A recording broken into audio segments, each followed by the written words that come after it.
Hello, and welcome back to my YouTube channel. Yes, I know it's been some time again, but trust me, videos have been recorded. I just haven't had the opportunity to edit them and put them up on YouTube. Anyway, without making further excuses, as you can see, let's talk about the art which you know is the Kamakhya Devi temple. This time I bring to you two pieces that will be painted simultaneously. It was commissioned by a beautiful lady who has thought of gifting both the pieces, which are pretty much lookalikes, one for her mother and one for her mother-in-law. She selected a color palette that already exists, a Kamakhya Devi temple piece that I have made before, and so the colors are shades of dark purple, there's peach, a little bit of baby pink, and alterations of these shades themselves. We have made this temple so many times that I thought this time let's bring something innovative onto the table. So I set both the paintings on the same frame, inside the same frame, and now I'm going to be painting both of them together. You know that for painting the cityscapes, I normally use brushes from the Filbert series, or mop brushes are good too because they hold water really well along with the pigments. So as you can see, I have delved in from the skyline area with the color peach, and then I have changed my brush, switched to the Filbert series, and now I'm applying the mauve.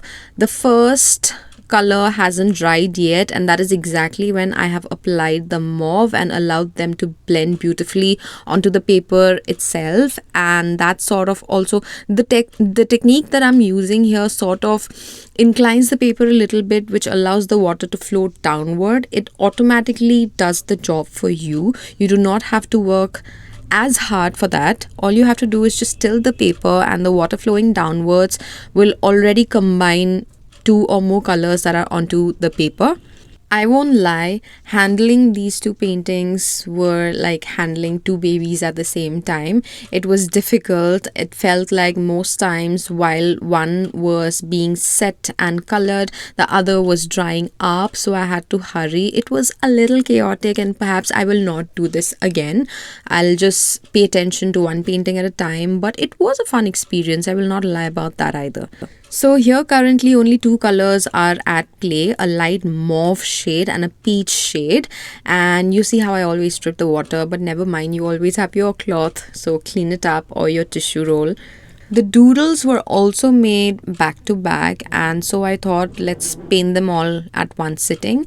Right now what you can see is I'm working on the base layer, doing a lot of splash techniques here and there with the colors that are already there, so that we create a very rough watercolor technique. It does not have a very finished look. In the series we also have, in the color palette we also have orange color, and so it is a darker alteration of the peach itself, and so I'm adding that color, not as much because we do not want the brighter colors to overpower the entire frame. But yeah, we are adding hints of the darker orange in certain places, and since this is the darker color, it goes mostly into the expected shadow areas. As per the techniques that we follow, the lighter colors always belong to the highlight areas, and naturally the darker colors in the color palette belong to the shadow areas. We have done these tutorials multiple times, and so you properly know how we proceed. I have to apologize here because I forgot to hit the record button in between. That's when I applied the darker shade of the purple, but I have revisited certain areas, so you can watch the video from there. You know how the techniques proceed, and so if you have liked watching two Kamakhya Devi temples being painted simultaneously, do hit the like button and share this video with fellow art lovers. Leave your thoughts in the comments section, and I do have plenty videos recorded, but it's just that I have to edit them out and upload them. Hopefully it won't be too long until you get to see another video. Until then, have fun watching this and hope it was insightful to you. Enjoy.